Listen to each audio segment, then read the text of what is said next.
తెలంగాణ బీజేపీలో ఏం జరుగుతుంది? సాక్షాత్తు ఆ party floor leader Eleti Maheshwar రెడ్డిని అరెస్టు చేసిన బీజేపీ ఎమ్మెల్యేలు ఎందుకు రియాక్ట్ అవ్వలేదు?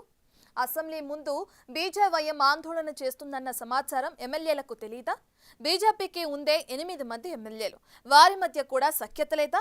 పార్టీ రాష్ట్ర నాయకత్వమే ఎమ్మెల్యేల మధ్య గ్యాప్ పెంచుతోందా? పార్టీ శాసనసభాపక్ష నేతను పోలీసులు అదుపులోకి తీసుకుని 2 గంటల పాటు రోడ్లపై తిప్పిన బీజేపీ నేతలు ఎందుకు పట్టించుకోలేదు? శాసనసభలో బడ్జెట్ సమావేశాలు వాడివేడిగా కొనసాగుతున్నాయి. ప్రతిష్టాత్మకమైన బీసీ రిజర్వేషన్, ఎస్సీ వర్గీకరణ బిల్లులపై సుదీర్ఘంగా చర్చలు కొనసాగాయి. ఇచ్చిన మాట ప్రకారం కాంగ్రెస్ ప్రభుత్వం బీసీ రిజర్వేషన్, ఎస్సీ వర్గీకరణల బిల్లులు అసెంబ్లీలో ఆమోదింపజేసుకుంది. 2 బిల్లులు ఆమోదం పొందడంతో రాష్ట్ర వ్యాప్తంగా బీసీ, ఎస్సీ సామాజిక వర్గాలు హర్షం వ్యక్తం చేస్తున్నాయి. అది జీర్ణించుకోలేని బీజేపీ డైవర్ట్ చేసేందుకు పక్కా స్కెచ్ వేసిందని టాక్ నడుస్తోంది.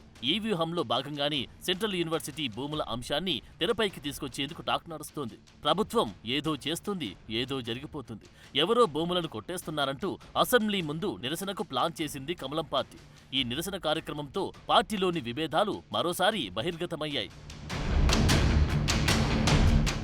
బీజేవైఎం పిలుపుతో అసెంబ్లీ ముందు జరిగిన నిరసన కార్యక్రమంలో బీజేపీ శాసనసభాపక్ష నేత ఏలేటి మహేశ్వర్ రెడ్డి పాల్గొన్నారు. సెంట్రల్ యూనివర్సిటీ భూములపై ప్రభుత్వం పునరాలోచన చేయాలని డిమాండ్ చేశారు. ఏలేటిని అసెంబ్లీ ప్రాంగణంలోకి రాగానే ఒక్కసారిగా ఉద్రిక్తత వాతావరణం తలెత్తింది. ఆయన్ని పోలీసులు అదుపులోకి తీసుకోవడంతో పోలీసు వాహనంలోనే కూర్చొని నిరసన తెలిపారు. పోలీసులు సుమారు 2 గంటల పాటు ఆయన్ని రోడ్లపై తిప్పారు. ఇక్కడే అసలు ట్విస్ట్ బయటపడింది. అదుపులోకి తీసుకున్న పోలీసులు తనను అసెంబ్లీకి తీసుకొస్తున్నారని మిగతా సభ్యులకు ఏలేటి సమాచారం అందించినప్పటికీ ఆయనకు మద్దతుగా ఒక్క బీజేపీ ఎమ్మెల్యే కూడా సీన్లోకి రాకపోవడం చర్చనీయాంశంగా మారింది. ఏలేటిని పోలీసులు అసెంబ్లీకి తీసుకొచ్చిన దాదాపు గంట తర్వాత ఆ పార్టీ ఎమ్మెల్యేలు బయటకు వచ్చారు. ఏలేటిని తీసుకొచ్చిన సమయంలో అసెంబ్లీ విరామంలో ఉంది. అయినా ఆ పార్టీ ఎమ్మెల్యేలు ఎందుకు బయటకు రాలేదనేది చర్చల్లో నలుగుతోంది. తనను పోలీసులు అదుపులోకి తీసుకున్న సహచర ఎమ్మెల్యేలు పట్టించుకోకపోవడంపై ఫ్లోర్ లీడర్ ఏలేటి తన పార్టీ వారిపై తీవ్ర అసహనం వ్యక్తం చేశారంట. అసెంబ్లీ ముందు బీజేవైఎం నిరసన వ్యక్తం చేస్తున్న సమాచారం ఆ పార్టీ ఎమ్మెల్యేలకు తెలియదంట.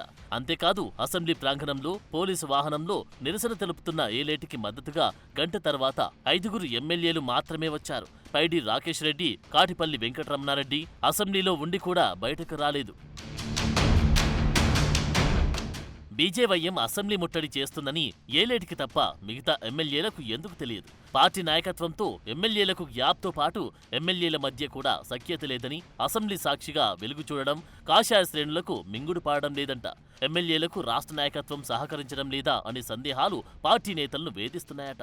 అంతేకాదు ఉదయం బీజేవైఎం అసెంబ్లీ ముట్టడి చేస్తే సాయంత్రం జనరల్ సెక్రటరీ స్పందించడం, శాసనసభ వాయిదా పడిన తర్వాత కేవలం కొందరు ఎమ్మెల్యేలు మాత్రమే ఏలేటి అరెస్టును ఏదో తూతూ మంత్రంగా మీడియా ముందుకు వచ్చి వ్యతిరేకించడం వంటి అంశాలు పార్టీలో పెద్ద దుమారమే రేపుతున్నాయట.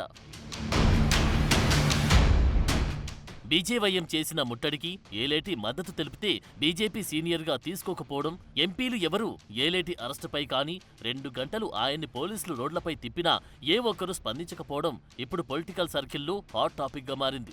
ఏలేటి పార్టీకి సంబంధించి అన్ని అంశాలు భుజాన వేసుకుని పనిచేస్తున్నప్పటికీ పార్టీ నాయకత్వం పట్టించుకోకపోవడం విమర్శల పాలవుతోంది. అంతేకాదు అసెంబ్లీలో ఉండి కూడా పార్టీ ఎమ్మెల్యేలు వెంకటరమణారెడ్డి, పైడి రాకేష్ రెడ్డిలు ఏలేటి అరెస్టుపై ఎందుకు స్పందించలేదని పార్టీ నేతలు చెవులు కొరుక్కుంటున్నారు. ఏలేటి మహేశ్వర్ రెడ్డి నాయకత్వం వారికి నచ్చడం లేదా, లేక వేరే కారణముందా అనే చర్చ మొదలైంది. ఇట్లాంటి పరిస్థితుల్లో బీజేపీలో ఏలేటి ప్రస్థానం కొనసాగుతుందా అన్న అనుమానాలు వ్యక్తమవుతున్నాయి.